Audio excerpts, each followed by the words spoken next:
Okay. All right, great. Well, I think we're going to go ahead and get started here. My name is Kelly Salomon, and I'm the editor of the Newman Guide here at the Cardinal Newman Society. And for those of you who haven't been on a Newman Society call before, the Cardinal Newman Society, our mission is to promote and defend faithful Catholic education.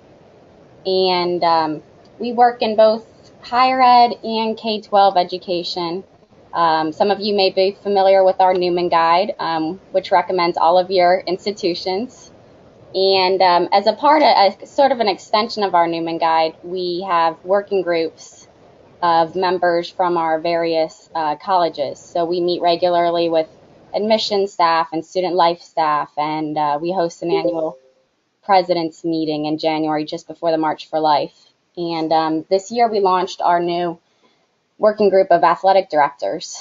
And as an extension of that, we're offering some various webinars and information to help coaches and staff and athletic directors to get better at what they do to strengthen Catholic identity in their athletic department. And so we're gathered here today. Before we begin, Bob, could you start us in a prayer? Sure, Kelly, no problem. This is tomorrow is the feast of Our Lady Guadalupe. Friday was the feast of the Immaculate Conception of the Blessed Mother. So maybe we can start with the Memorare. In the name of the Father, and of the Son, and of the Holy Spirit, amen. Remember, O most gracious Virgin Mary, that never was it known that anyone who fled to thy protection, implored thy help, or sought thy intercession, was left unaided. Inspired by this confidence, I fly into thee. O Virgin of Virgins, my mother, to thee do I come, before thee I stand, sinful and sorrowful. O Mother of the Word incarnate, despise not my petition, but in thy mercy hear and answer me. Amen. Amen. In the name of the Father, and of the Son, and of the Holy Spirit, amen. Thank you, Bob. Bob's our Vice President for Program Development here at the Cardinal Newman Society, so we rely on him for his wisdom in all areas. And for those of you who are just logging on, this is Kelly Salomon from the Cardinal Newman Society. We're hosting a webinar entitled Pointing to the Purpose today. And for those of you who've called in, just a reminder that there was a link in the calendar invitation that you can click on and actually follow along with the slides. We'll probably make it easier to follow along that way. Now I'd like to introduce Stephen Miss, who's the athletic director at Belmont Abbey College, and he's going to give us a little introduction for today.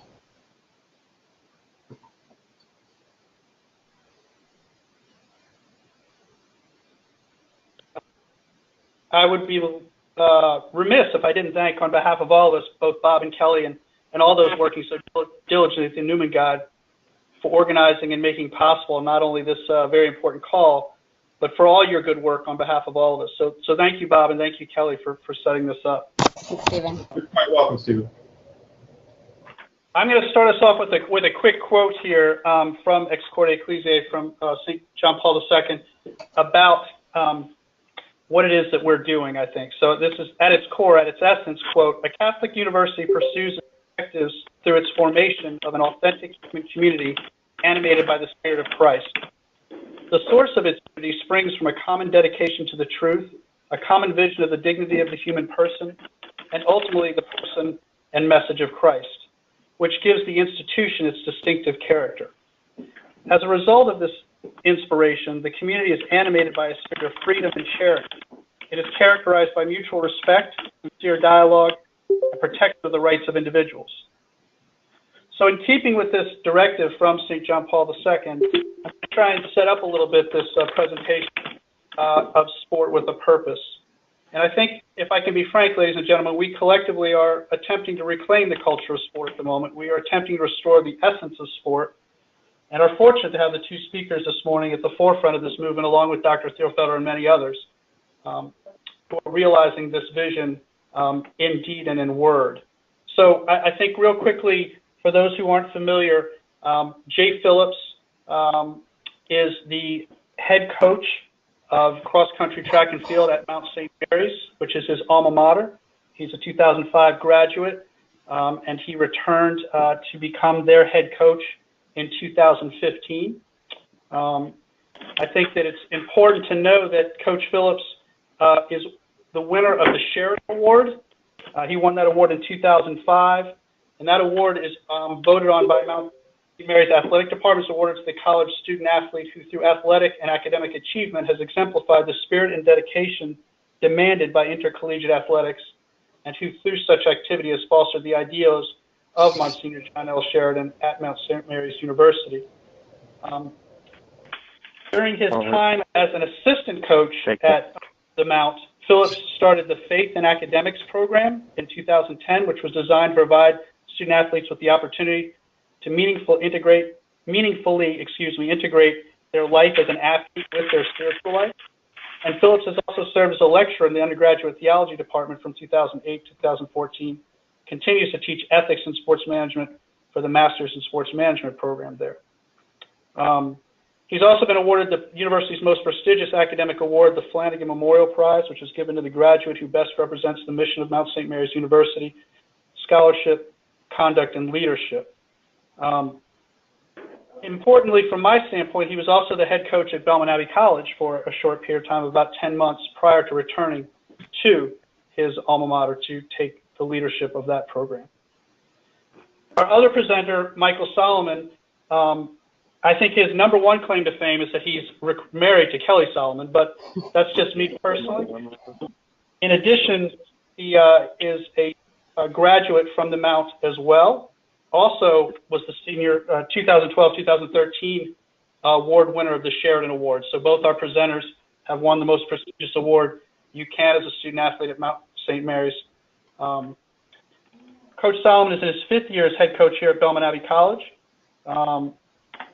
He is overseeing both the men's and women's tennis programs here, as he came to Belmont Abbey College from Mount St. Mary's, where he served as an assistant coach for 1 year after a very, very successful career.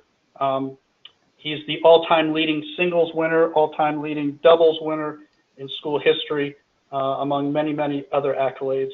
And Kelly and Mike have a son, Dominic, and I failed to mention that Coach Phillips and his wife, Dale, have 2 daughters, Adelaide and Mary Grace, and a son, Isaiah. The last couple things I want to say before I hand it off to them is, in addition to the individual accolades and accomplishments, I think both are fishers of students at our respective Newman Guide institutions. They have oversight of expansive, and I think exponential would not be hyperbolic, growth of their respective programs. It's worth noting that projected for 2018-19, 25% of all the students participating in athletics at the Mount will be under Coach Phillips' leadership. It's also worth noting, I think, that our tennis program had dwindled to the point of probably having 4 students in it when Coach Salomon came 5 years ago, projected to have 48 next year. So I've had the pleasure of working with both. Both are good men, virtuous in word, thought, and deed. Both are tremendous mentors, teachers, and coaches.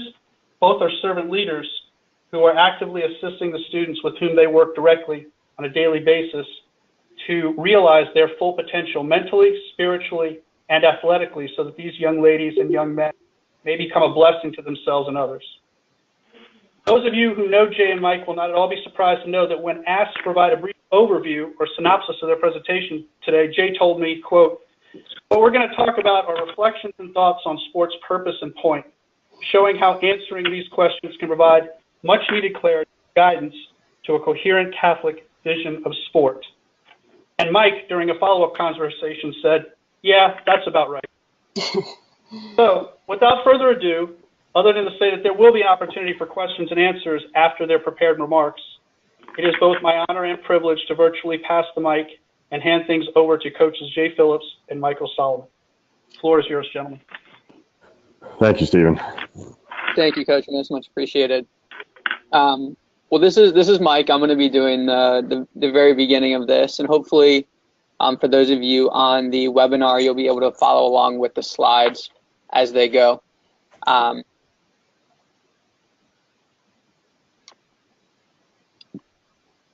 Can you hear me? Sorry about that.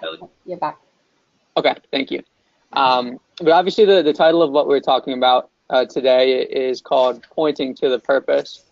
And basically what, what we've come up with and outlined here is hopefully a little bit of a different conversation on sports and how it's going to relate to, being a Catholic, being a Christian, and being able to have an integrated view of how these work to inform each other and help each other to the highest degree.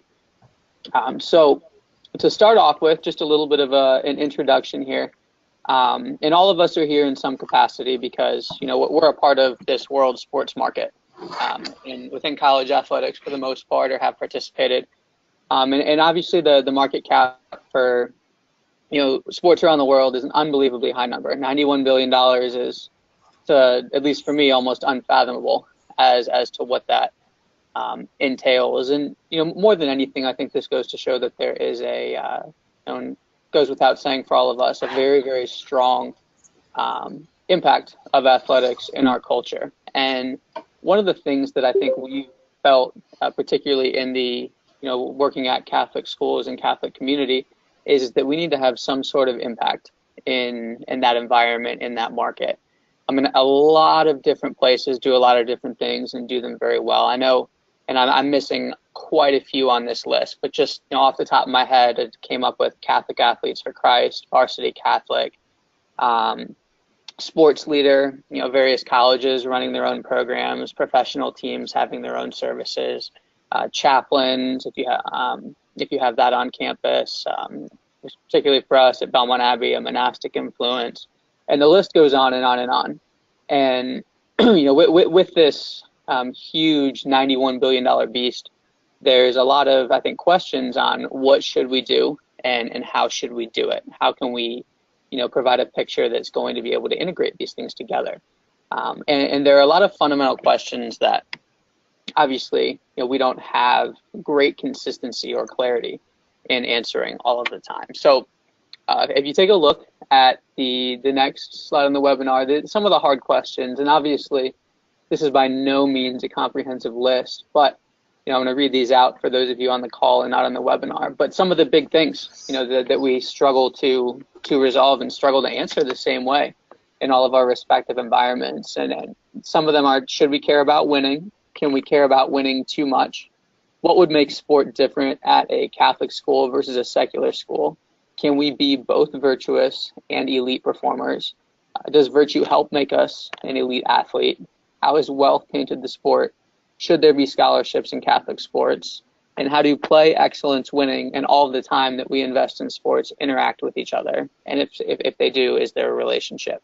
Obviously, you can come up with many, many, many more questions than that, but I think these are some of the fundamental ones that get thrown around quite a bit with the discussions that we're having and where we are at. So the fundamentals, and this is kind of what this entire hopefully presentation and conversation centers around, is splitting sport into two different segments. And these fundamentals aren't a part solely of a Catholic or a Christian conversation. I think that you would be able to have these at, very specifically at an SEC school or in virtually any sort of competitive athletics environment, is to split it up into these two things. But the first is obviously listed down there: what is the purpose of sport? And the second is, what is sport's point? And hopefully for the rest of this is the distinction that we're going to make, and hopefully be able to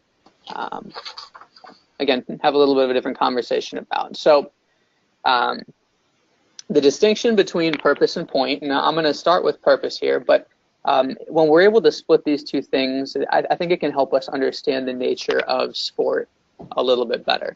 And with the purpose, and to define it, the purpose is sport's ultimate orientation. And that implies that sport needs to be ordered towards a specific end. Now, if you look back a little bit at a couple of different, papal speeches and documents, which I know are often referenced, one of the most famous quotes within the faith and athletics community is the "sport properly directed" quote by Pius XII. And that quote obviously implies that sport has to be directed towards something, which obviously leads to the definition, the purpose, or sport's ultimate orientation, is exactly what Pius XII is talking about there. And then I have two other quotes, and I won't read them in their full detail, but several quotes from Pope John Paul II, and paraphrasing here. Sport must therefore be directed, developed, and guided so as to express its potential in a positive way. So again, he is referring to sport as not necessarily having a natural direction and instead needing to be directed towards something and pushed towards something. And the other quote from Pope John Paul II is, it starts with, "Since sport does not exist for its own sake." And again, just going to show kind of that same concept that sport doesn't necessarily have an orientation in and of itself, that we have to direct it towards something. And obviously that's what we're here to do. So the purpose, very simply, sport's ultimate orientation. And we need to find what that is. The second portion of it, the point, the second part of the split, and this is sport's most immediate object or aim. So kind of what the nature of sport is. It's the present moment of sport, and always very practical. And very, very specifically, I think probably everyone on this call can relate to this. The point of a particular sporting event is, in almost all cases, to win.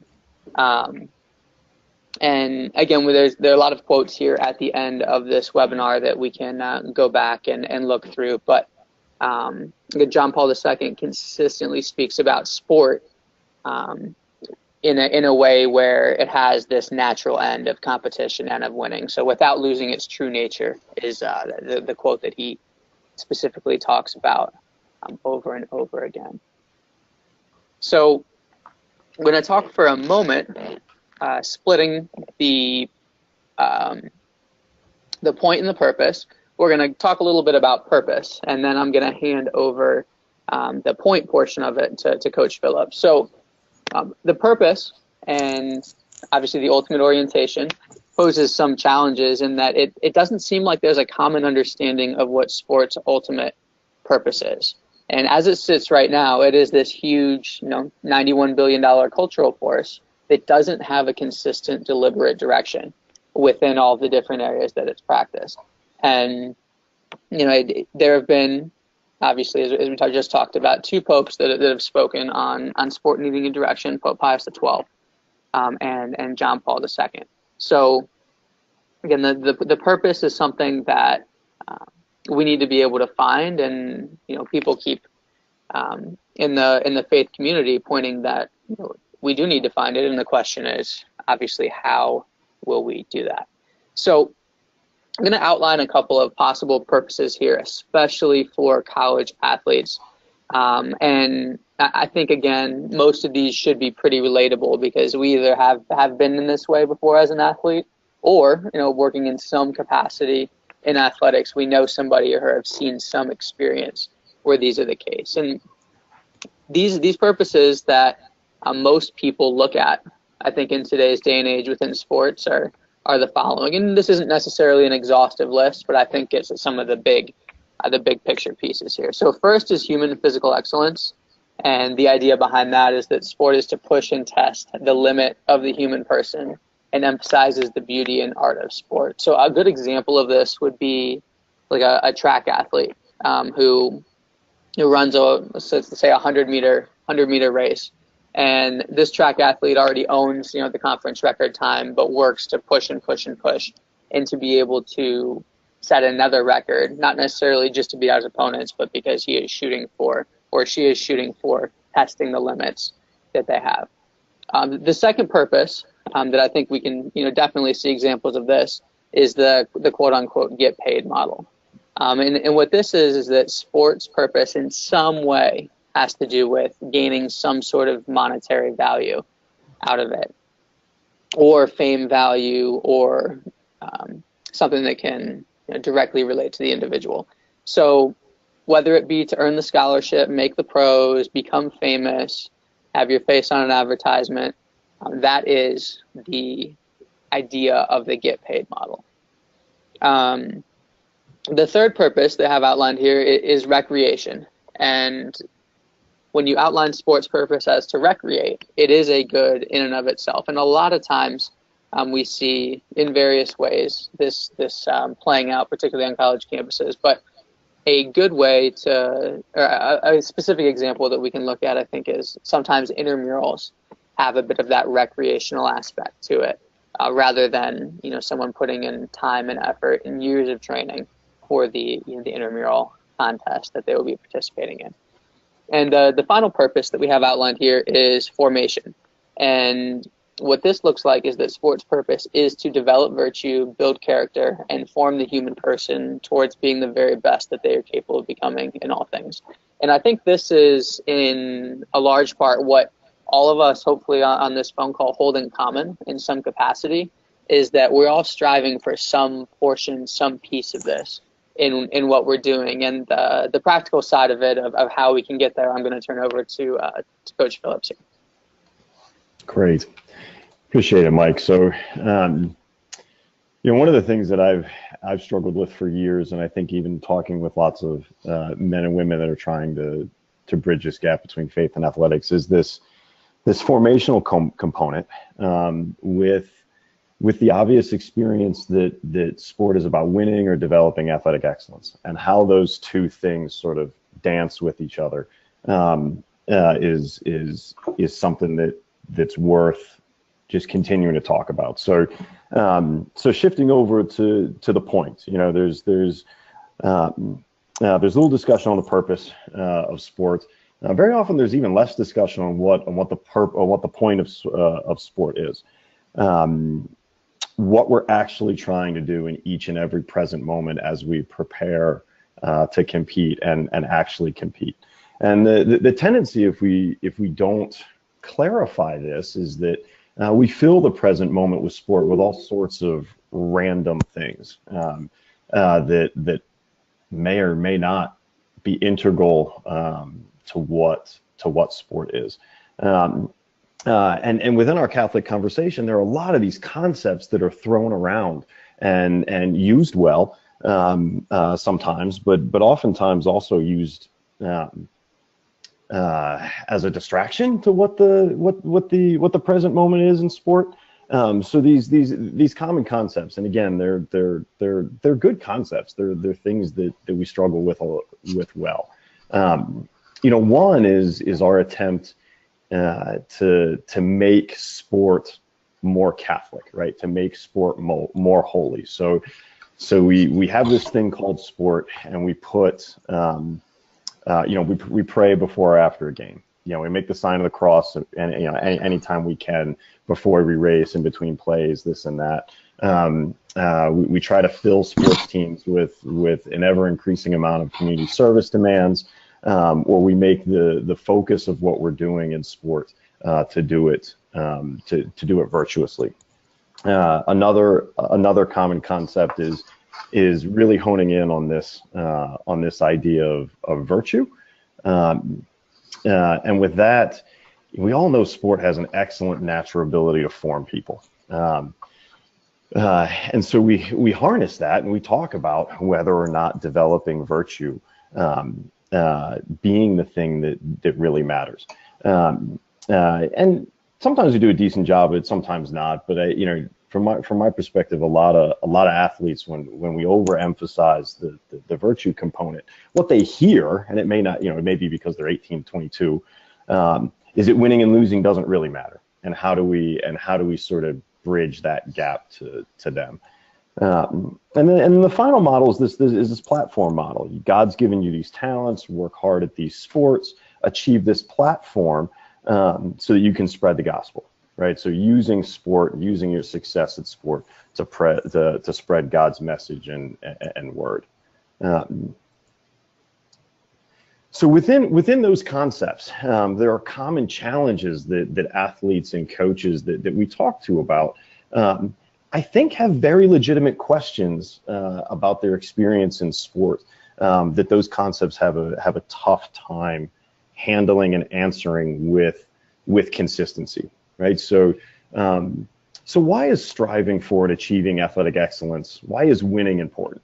You know, if we're about building virtue, then why is winning important? You know, if I pray beforehand and I pray afterwards, you know, what does it matter what I do in between the lines? why should there be any emphasis on performance at all? If God loves me, whether or not I'm the fastest or the slowest, or whether or not we win or lose, and he does, and some athletes need to know that, but it's also natural then for athletes to ask the question, why put any emphasis on performance at all? For Catholic colleges, right? Why should we invest major resources, coaches' salaries, scholarships, budgets, facilities into sport? Is it to enroll people, right? Is it to make space to recreate and enjoy the goodness of games? Is it, why do we put all this money into it? Are there less expensive ways to build virtue or to pray or things like this? Why should we invest a great time into sport, including practices, competition, preparation, mental energy, missing classes, if sport boils down to dressing it in Catholic symbols, virtue mattering over athletic excellence, or a platform? Why would athletes identify themselves with their sport and performance? And this is probably maybe the most maybe the most controversial one, in my mind, and I can answer questions on it more, later. But if you're doing sport right, if you're doing it well, if it's oriented with the right purpose, you're keeping the point as integral. I want athletes to identify themselves with their sport. And obviously, we can all cite plenty of examples where when sport is done with the wrong purpose, identifying yourself with your sport can be very, very, very traumatic. And then other athletes, why should I take this so seriously? Why should I take practice seriously if how well I perform ultimately isn't the point? So I'm trying to make the case, it might not be very good, but I'm trying to make the case that a lot of our Catholic and Christian concepts have a difficult time handling questions that are so intimately connected with what's experienced in sport. And so I've gone through my college days and my days coaching and my days teaching theology and ethics in sports, thinking that something's missing. And part of it too is there's no common answers that those of us in Catholic sport give to some of these questions. We can be all over the map in lots of ways. And so what are some ways that can guide us in the right direction? So when we're thinking about sport, getting back to the point, right? Sport's most immediate aim in the present moment is to win and to achieve athletic excellence. I make the distinction between win and achieving athletic excellence just for the sake, like winning in and of itself, I don't think can be it. Because if a college team wanted to win and that's all they wanted to do, they'd go play 10-year-olds. They'd win every time. You'd have your undefeated parade, right? There's no athletic excellence in winning in that sense. Conversely, unless you're the national champion, you always end your year with a loss, right? So you can achieve this athletic excellence outside of winning. So that's the only reason why I tend to always mention both, to win and to achieve athletic excellence. But if you're not doing that in the present moment, sport loses its identity. If you're no longer trying to win, if you're no longer competing in the present moment, if you're no longer going to achieve athletic excellence, you're doing something else besides sport. And if we want to use sport for its great formative power, we have to use sport, right? We have to keep sport integral to what it is. So where some of our common concepts break down, right? And then make it Catholic, right? These expressions of faith, prayer, mass, chaplains, they don't have much to do with the present moment in sport. And that's not to say it's bad. Like, we have two great chaplains. We have masses before our conference championships. So we do these things. But they have nothing to do really with what my athletes are trying to do on the high jump apron. to developing athletic excellence or winning, right? There's no necessary connection between these things in the present moment. And a lot of athletes realize that. With the virtue, right? There's a tendency to devalue striving for and achieving athletic excellence because it's perceived to be less important than developing virtue. And I think the things that's missing, and we'll get to at the end of the slides, is you need to, if your purpose of sport is to be formation, you have to do it through the point. And then the platform model, right? This tends to make athletic excellence an instrumental good, because it's only a good insofar as it's used to help spread the gospel. That can be an absolute good of someone achieving athletic excellence and fame. I'm just not clear that it could or should be everyone's vocation to use sport as a platform to spread the gospel. So in many of these conceptions, what we end up getting is this faith in athletics that ends up being what I like to call this oil and water mixture, right? So we have a cup, we put oil in there, we put water in it, that they're in the same cup, we say it's integrated. In reality, within that cup they stay stay separate with each other.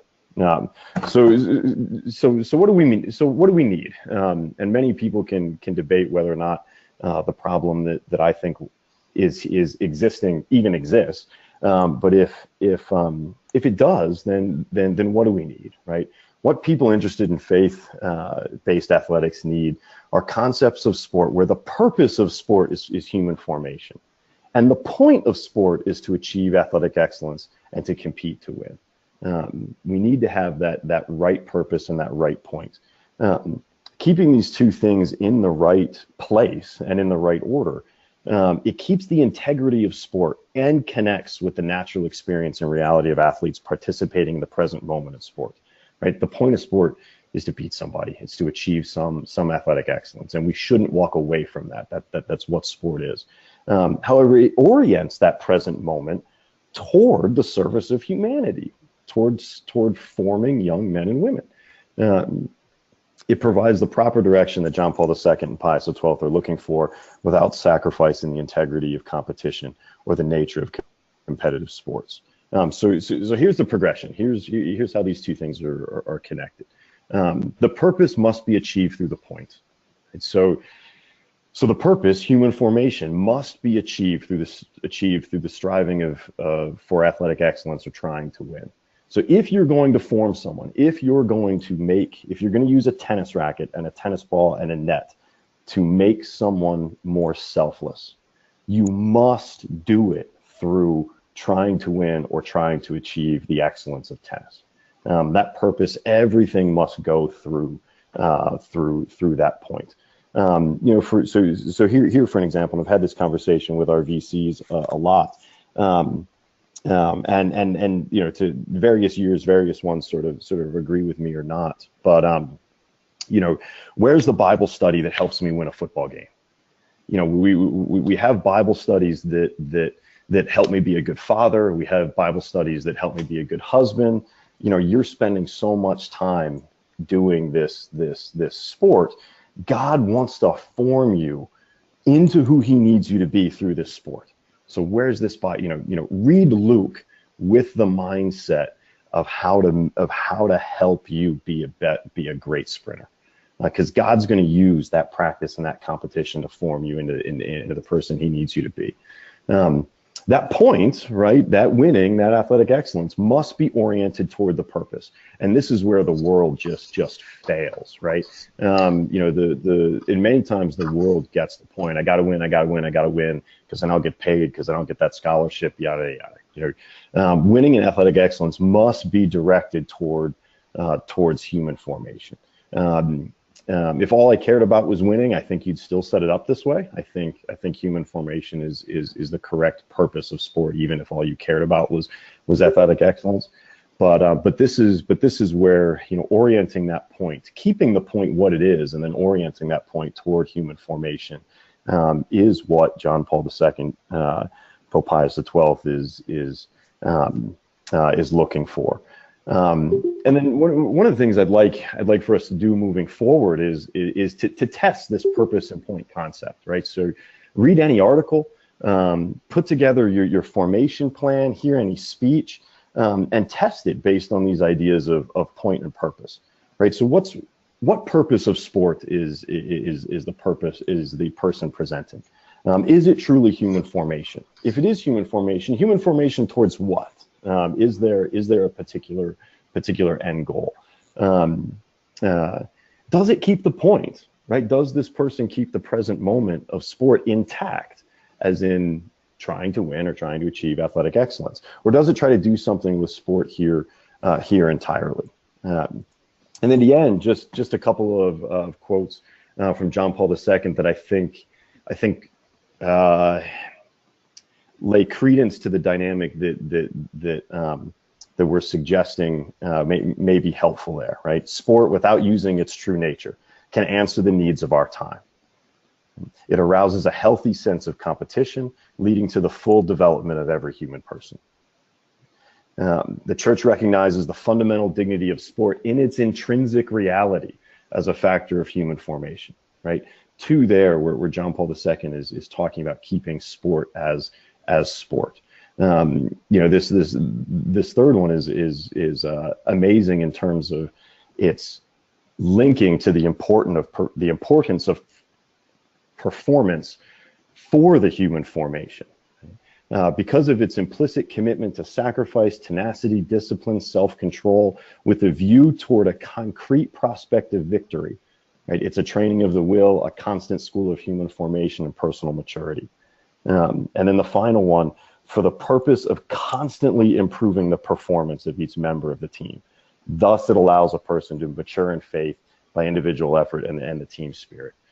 If you want to truly form young men and women, use sport to glorify God through forming them. Holding on to sport's point to win and achieving athletic excellence is key. So that's all I got from my end. There are more quotes, obviously, on the next slide if you guys want to look at them. But I think the 3 or 4 I mentioned were the most important. So I'll hand this back off to Kelly, and Mike and I will take any questions. Great, thanks, Jay. I unmuted everyone. So if anyone has any questions, feel free to chime in, or you can also use the chat button on the webinar. So, Jay and Mike, this is Steve. Help me, obviously, in addition to phone calls such as this one, how do either or both of you suggest that we can most effectively communicate the purpose, point, and progression of sport to the young men, young ladies that we're charged with mentoring? Or do you have any specific examples you can cite of maybe success story, whatever, something like that, of overcoming these challenges and actually getting through to a student? Well, I'll just chime in quickly and then hand it off to Jay here. But I think that the biggest thing that ties the point and purpose together is the idea of vocation. And that's, we only really have, 2 pieces of this presentation, this, and we're working on the vocation piece. But that, I think, is the practical manifestation of it, and how to put it into practice and how to help someone understand what that specifically looks like. And I'll let Jay, if you want to add anything to that. Yeah, so to the Catholic athlete that gets Catholic language, that gets a prayer life, or at least the importance of it, vocation ends up being the key. So this idea that God calls us to a vocation not only for something He wants us to accomplish or do, but it forms us, right? So me being a good husband and a good father, just for my wife and kids' sake, is good for them, but it's also good for me, right? It's how I'm going to be made holy. So getting our athletes to understand that you're investing all of this time and effort for these 4 years, this is a part of your vocation. God's going to use this sport to create you into the person He needs you to be. And so that gets this buy-in into seeing sport as bigger than I guess just winning or losing. But then if you're really an athlete and you really want to compete and beat people, the next step, and this goes to our non-Catholics or I mean, half my team might not have a religious bone in their body. You need to convince them that selflessness helps you be successful. So leverage leverage the point, which they all get, right? I want to win. I want to be successful. I want to grow in excellence. Show them how orienting sport in this way helps them achieve that more. And if you convince them of that, then it's only a matter of time until they'll start to apply that to other aspects of their life. And lo and behold, a year later, they're laying down their lives for their teammates or others.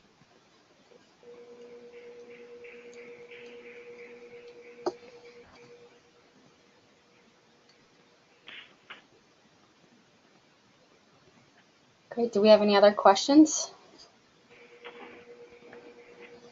Yeah, this is Bob. How does the team captains play in this whole discussion?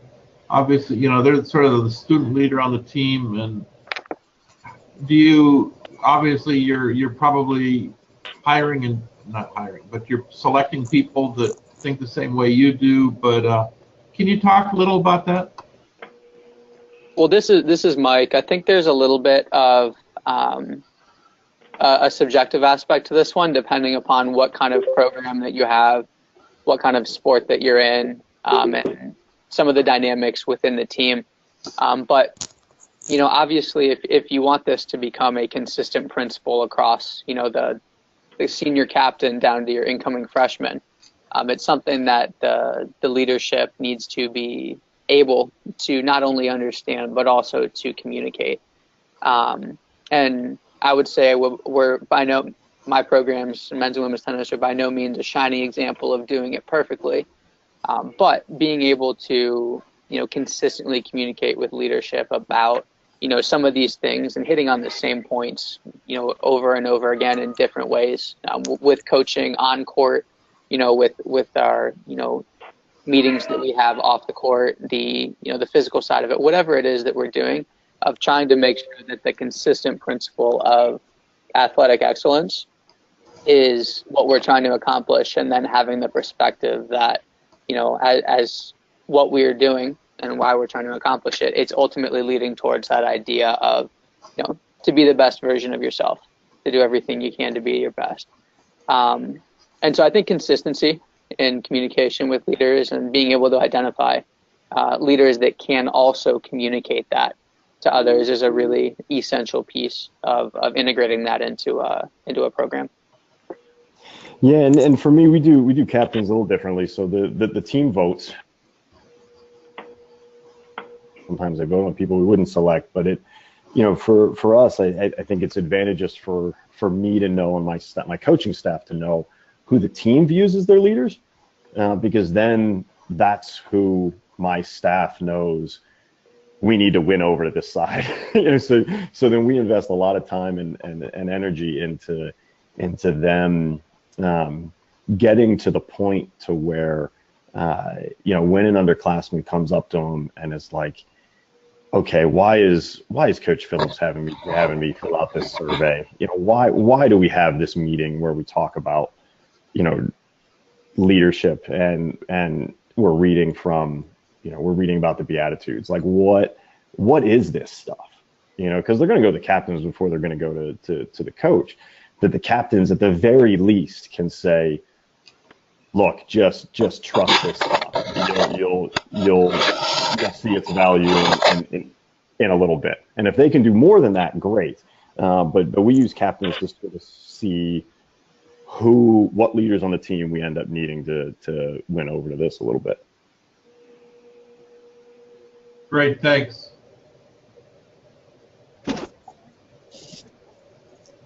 I'd like to follow up a little bit on Bob's question. You're talking about coaches about, instilling a culture, and talk to us a little bit, maybe for those who are contemplating how to go about talking about point and purpose with their programs, where would you start? What would be your jumping off point?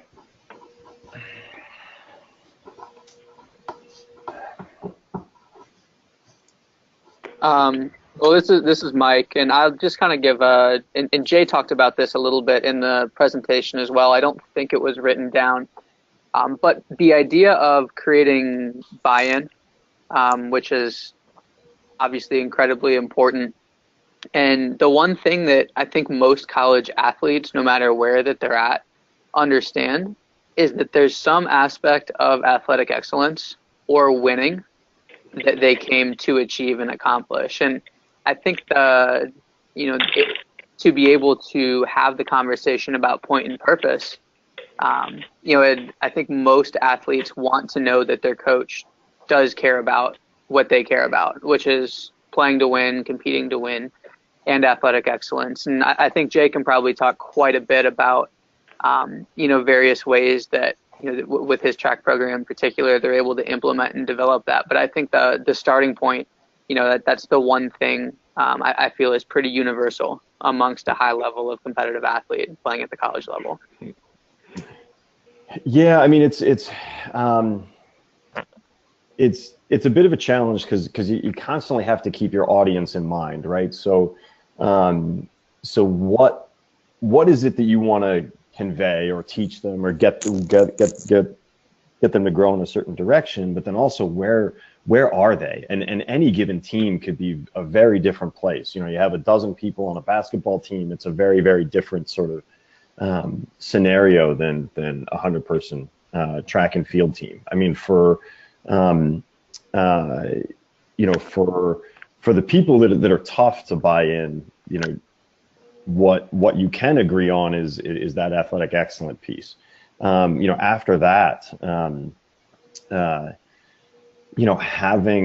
having sort of core values with a purpose, and showing that, so it's we have a whole session where these are where our core values come from, and they just didn't come from sort of Jay's head when he was in the shower one day, right?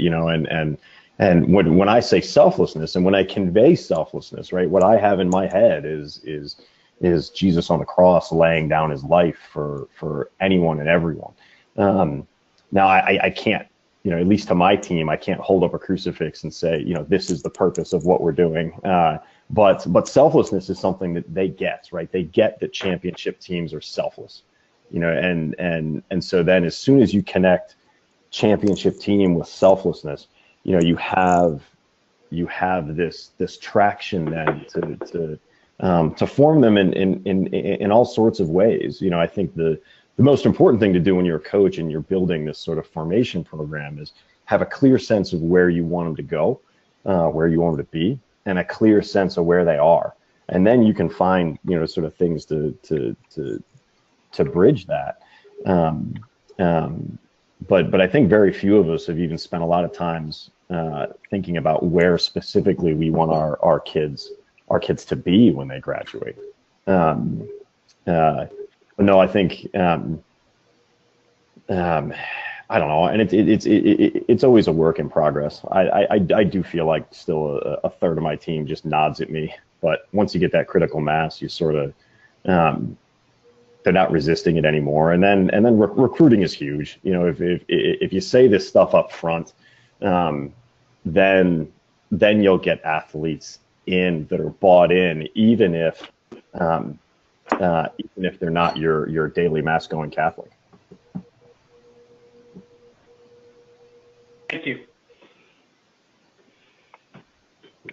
Hi, this is Nolan Albright here. I just had a question. So if the principle that you're going to start talking about would be buy-in, where do you think that application would take place? Would that be, maybe a weekly focus and discussed before practice every day, or individual meetings with captains, or team meetings? Do you think you could go into a little bit of how you would go about applying that, like, practically? Yeah, so for us, that there's like half a dozen different levels. So our core values, my staff, we talk about every day. I mean, you just hear these words, all the time. So they're inundated with it.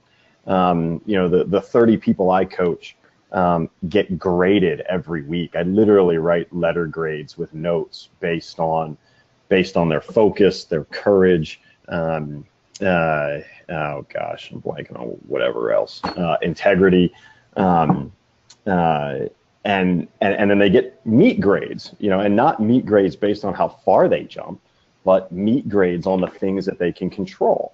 Like everything about this sort of performance is oriented toward that purpose of formation. And then we meet twice a month. It's 100 people that meet twice a month. And we go through a program to train their belief system, to try to convince them of different things. This is what leadership should look like. Everyone has gifts on this team. I mean, my slowest guy, man, my fastest girl is right behind him, and convincing him and the team that he has something to offer this team, and then holding him to a standard to offer it. He can't just sort of slide by as I'm not going to score in the conference, so I don't have to give anything to make this team better. So we do. It's a series of meetings. It's our constant sort of vocab as a staff. It's how we evaluate. It encompasses everything. I mean, everything we do in the program is oriented toward that purpose of formation. And this is Mike. I think Jay did cover a lot. I think we have a similar starting point and do some similar things within our respective programs. But I think the one thing I would really highlight on is just consistency with the language, being able to apply that principle of excellence, into everything that you're doing, and be able to, not necessarily pull out different segments and talk about them in a different way, but look at every aspect of what each person is doing and holding that standard, with the same language, the same values, and consistently being able to go over, those simple things in many, many different ways until it starts to take hold in certain athletes. Thank you.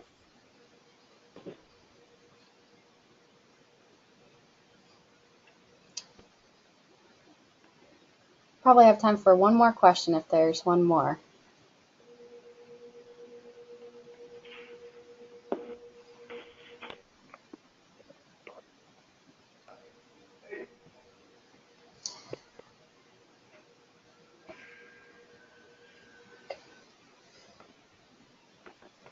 Stephen, This is Mike. go ahead. Go ahead, Mike. Hey, quick question. With one of the challenges we have is the constant people external to our program that are in their ear, in our athletes' ear, that maybe again making it more challenging for them to stay focused on the point and the purpose and the point. And so specifically regarding, I'm talking addressing say parents with good intentions, they're which you would think would be the biggest advocate for the purpose and the point, but sometimes they stay focused on point. What have you do anything different with your athletes, with that stakeholder, their parents or people that are in their ear? This is Mike. I have just one thing that we do is we go over all of this information about the core values, the standards, the expectations. We actually go over purpose and point, the goal, formation, and things like that with the parents in the recruiting process, just so it's not a totally foreign concept. There are a few exceptions to that where we haven't been able to sit down with a parent, especially like with an international student. Now, I don't know whether or not that's been useful or successful at this point, but we have made a concerted effort to at least introduce that concept to the parent as well as the student within the recruiting process. And for me, I think track and field has a little bit of advantage here. So we do the same thing with recruiting. It's important that way. At least they at least parents at least hear it once. But from in our standpoint, if the kid isn't on a relay, but they're objectively getting better because their performances are getting better, like we just tend not to have as many parents sort of upset with things are going. The other thing you know, when it does happen, is I just keep going back to the student as the adult, you know, and sometimes even having that, it's not a fun conversation, but having that conversation with them, you know, and, you know, if the parent's going to keep, I know there are ADs on the call, but if the parents are going to keep kicking it upstairs, then it's a conversation with the AD in terms of how to best handle it. But if not, then you just keep working on the athlete, like what the athlete believes and why is important. And if you can't, you know, and if you can't win it, you can't win it. I mean, there's no, you know, they'll forever graduate thinking that, you know, their dad was right and not their soccer coach. Thank you.